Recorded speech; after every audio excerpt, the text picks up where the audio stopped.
Hello guys, आज का सवाल, क्या व्हाट्सएप या यूट्यूब का नाम कोई ट्रेडमार्क कर सकता है? आंसर वुड बी नहीं, क्योंकि फेमस ब्रांड्स ऑलरेडी रजिस्टर्ड होते हैं under trademarks act. Next question, अगर आपका ब्रांड रजिस्टर्ड नहीं है तो क्या कोई और उसे ट्रेडमार्क कर सकता है? The answer would be yes. इसलिए ट्रेडमार्क रजिस्ट्रेशन बहुत इंपॉर्टेंट। कुछ इंटरेस्टिंग फैक्ट के साथ हम ये आज का लेक्चर कंप्लीट करेंगे। सेक्शन 6 बेसिकली हमें ये बताता है कि ट्रेडमार्क रजिस्टर का स्ट्रक्चर कैसा होगा और कैसे मेंटेन होगा। ट्रेडमार्क रजिस्टर एक ऑफिशियल रिकॉर्ड होता है जिसमें डिटेल्स मेंशन होती हैं सभी रजिस्टर्ड ट्रेडमार्क्स की, with their names, address, description of proprietors, name and address and description of registered users, या अगर कोई असाइनमेंट या ट्रांसमिशन हुआ है उसका नोटिफिकेशन एंड द कंडीशंस और लिमिटेशंस आर आल्सो मेंशन्ड। ये रजिस्टर ट्रेडमार्क रजिस्ट्री में रखा जाता है। तो सेक्शन 6 के अकॉर्डिंग पहले रजिस्टर के 2 पार्ट्स होते थे, part A and part B, पर अब ट्रेडमार्क 1999 के बाद अब रजिस्टर सिर्फ एक ही पार्ट में मेंटेन हो। उस रजिस्टर में ट्रेडमार्क नेम, उसका लोगो या ऑनर का नेम और उसका address, class of goods and services, example clothing हो गया या इलेक्ट्रॉनिक्स हो गया, कोई और क्लास है वो भी मेंशन होगा। अगर कोई कंडीशन या लिमिटेशन है तो वो भी मेंशन होगी, या कोई और मैटर प्रिस्क्राइब किया गया है, वो सभी डिटेल्स जो हैं वो उस रजिस्टर में मेंशन होंगे। और इस रजिस्टर को रजिस्ट्रार ऑफ ट्रेडमार्क मेंटेन करता है in the either in computer floppy disk और अदर इलेक्ट्रॉनिक फॉर्म। और रजिस्टर का डाटा एक लीगल प्रूफ होता है कि ट्रेडमार्क रजिस्टर्ड है और कोर्ट में वो एविडेंस के तौर पर यूज होता है। सेक्शन 7 बताता है कि ट्रेडमार्क को गुड्स और सर्विसेज में कैसे क्लासेस में डिवाइड किया जाता है। यहाँ पर रजिस्ट्रार ट्रेडमार्क एप्लीकेशंस को डिफरेंट क्लासेस में क्लासिफाई करेगा और ये क्लासिफिकेशंस इंटरनेशनल सिस्टम के अकॉर्डिंग होती हैं। It can be seen that there are total of 45 classes in which it is mentioned.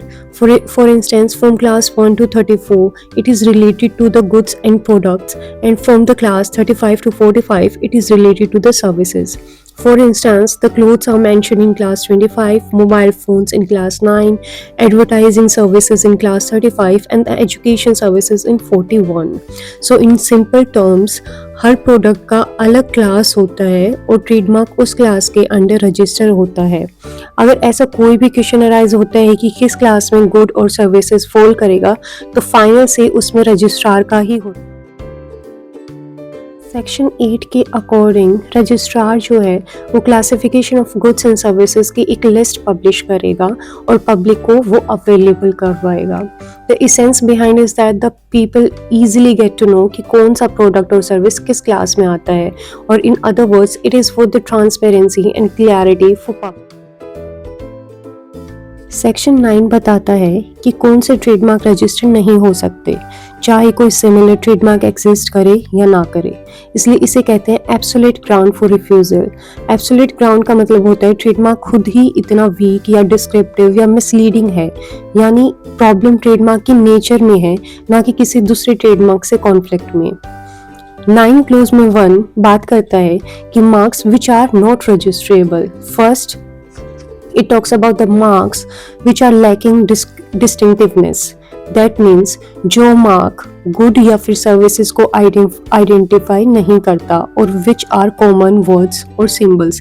Example, हमने नाम रख दिया sweet for sweets which is not distinctive, या फिर हमने नाम रख दिया मिल्क फॉर मिल्क और chair for furniture. So these are not distinctive marks and they are not registered. The second one is descriptive marks, जो marks goods और services की quality, nature, उनके purpose या value और characteristics describe करें, जैसे fast for cars, low fat for food, best quality for clothes, pure for milk, cold and fresh for beverages. Reason being ये word सिर्फ descriptive है, brand identity नहीं।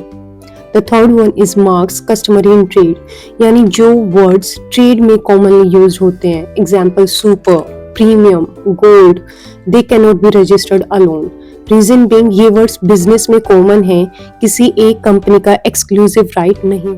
Section 9 clause 2 talks about marks which are prohibited. So trademark cannot be registered if first one is descriptive और confusing marks, that is जो public को mislead करें, यानी कि 100% organic when product is not organic, or pure silk for synthetic clothes. So these are not registrable. Second talks about the marks likely to hurt religious sentiments. Example, using the words Ram or Allah for some other products such as liquor. So these are something which might hurt the religious sentiments. So the same is not registrable.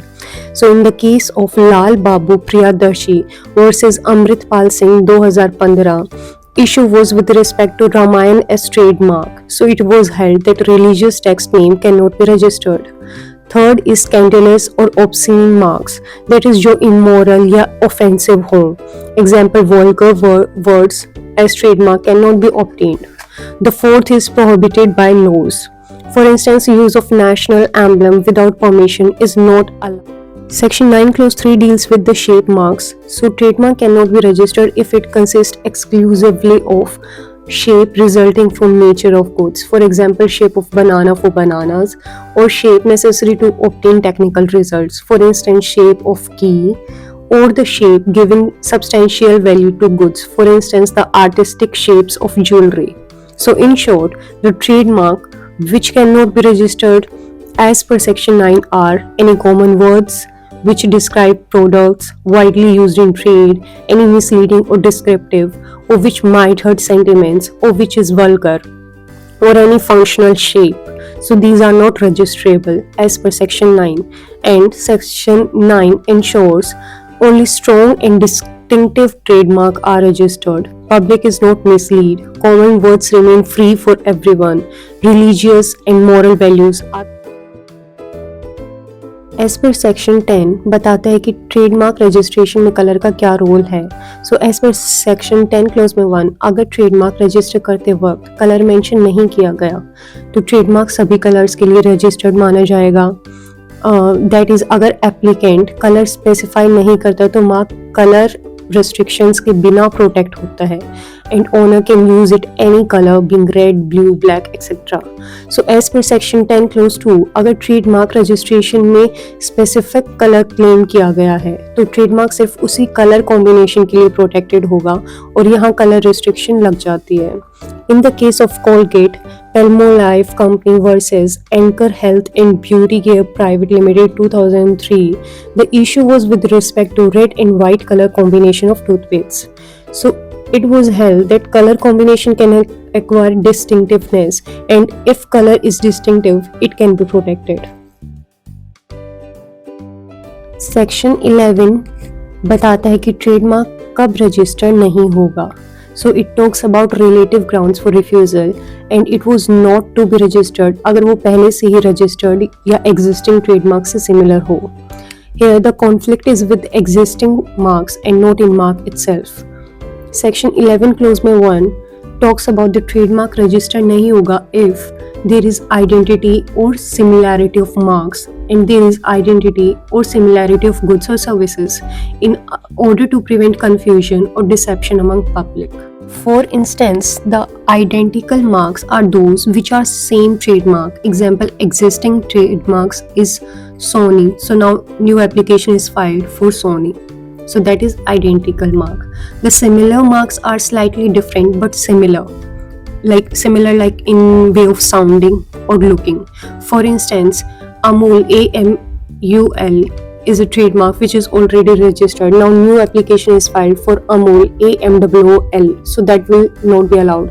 Or say Pepsi, PEPSI, which is already a trademark registered. Now a new application is filed stating PEPSIE, so that will not. The next is similar goods and services. So these are same or related products. Example, Nike for shoes, and new application is filed for the Nike as sportswear. So this will not be allowed. Another one is that the likelihood of confusion. तो जहाँ public को लग सकता है कि दोनों product same company के हैं तो वहाँ पे भी ये अलाउड नहीं किया जाएगा. In the case of Cadila health care limited versus Cadila pharmaceuticals limited 2001, the issue was with respect to Felcitab versus Felsigo as medicines. It was held that in medical products, even small similarity is dangerous and public health is of paramount consideration. In another case of Parle Products Limited versus JP and Company 1972, the issue was with respect to the similar biscuit wrappers. It was held that we need to apply overall impression test and laid down that marks need not be identical and similarity is enough. Section 11 clause 2 talks about protection of well-known trademarks, that is अगर trademark well-known है तो उसका protection different goods और services तक extend होता है. इसका मतलब कि गुड्स अगर डिफरेंट भी हों तब भी रजिस्ट्रेशन को रिफ्यूज कर दिया जाएगा. Example, Tata for cars is what is trademarked, but if new application is filed for the registration as Tata for clothing, so it will be refused. Therefore, well-known trademarks are protected across all. Section 11 subclause 3 it talks about that the trademark registration नहीं होगा अगर it infringes earlier trademark rights or it violates copyright, design or other laws. Example, using copyrighted logo as trademark. So that will not be. Section 11 subclause 4 is an exception. So section 11 subclause 1 and 2 will not apply अगर earlier trademark owner ने अपनी consent दे दी है या फिर it is a case of honest concurrent use as per section. The main idea behind section 12 is that even if two trademarks are identical or similar, registrar उन्हें register कर सकता है अगर there is honest concurrent use or some special circumstances exist. So it is one of the exception to section 11. Meaning of honest concurrent use is that honest stands for something in good faith and without intention to copy. Concurrent is same time पर use हो सकता है and the word use stands for actual commercial use. So in simple words, अगर दो लोग similar trademark honestly and independently use कर रहे हैं तो दोनों को registration मिल सकता है. Because there may be a situation where two business unknowingly use similar marks, both have built reputation, then it would be unfair to deny registration to one party. For that, the registrar must consider the honesty of adoption, the duration of use, the extent of use, degree of similarity, possibility of confusion, evidence of goodwill, and other similar circumstances. For Section 12, the registrar can impose certain conditions and limitations and may restrict as to the use of goods and services, and it may even allow coexistence of. As per Section 13, the scientific names of chemical elements or compounds cannot be registered as trademarks. Therefore, Section 13 Clause 1 talks about कि कभी भी trademark register नहीं होगा अगर वो chemical element का name हो या chemical compound का नाम हो या फिर international non proprietary name हो या commonly accepted chemical name हो. That means chemical names cannot be monopolized as trademarks. For example, using sodium chloride for salt or oxygen for gas or paracetamol for medicines, because ये scientific terms हैं जो हर कोई use करता है. As per Section 13 Clause 2, it deals with exceptions. That is, अगर chemical name को modify करके distinctive बना दिया गया है तो trademark register हो सकता है. For example, Crocin or Disprin, these are not exact chemical names but are brand names. For instance, in the case of AstraZeneca AB versus Orchid Chemicals and Pharmaceuticals Limited 2007, issue was with respect to use of generic drug names. It was laid down that chemical or generic names must remain in public domain. As per Section 14, अगर trademark में किसी living person का name या फिर recently deceased person का name use किया गया है तो उस पर्सन या लीगल एयर की कंसेंट जरूरी है. As per Section 14 Clause 1, trademark register नहीं होगा अगर मार्क में किसी लिविंग पर्सन का नेम हो या फिर रिसेंटली डिसीज्ड पर्सन का नेम हो जब तक उस पर्सन की रिटन कंसेंट ना हो या उसके LRs की कंसेंट ना हो. For instance, using name Ratan Tata for the business brand requires the consent of LRs, or using name Sachin Tendulkar for the sports goods need the Sachin Tendulkar consent. So, if applicant's own name is used, so what will be the answer there? So there the consent is not required. Here the word recently deceased person is the person who died within 20 years before the date of As per section 15, जब एक ही honour के multiple trademark हो जो almost same हो बस minor difference हो तो उन्हें सीरीज ऑफ ट्रेडमार्क कहते हैं। Minor difference can be with respect to the colour, the size, style, descriptive matter और प्राइस और quality indications. So as per section 15 clause 1, अगर ट्रेडमार्क एक सीरीज में आते हैं तो उन्हें एक ही एप्लीकेशन में रजिस्टर किया जा सकता है। Example, a company uses star tea, star coffee, star premium tea, तो ये सब एक सीरीज के मार्क्स हैं and registrar can register them as. The effect of series registration is that each mark is considered as separately registered mark, but registration एक ही entry के अंदर।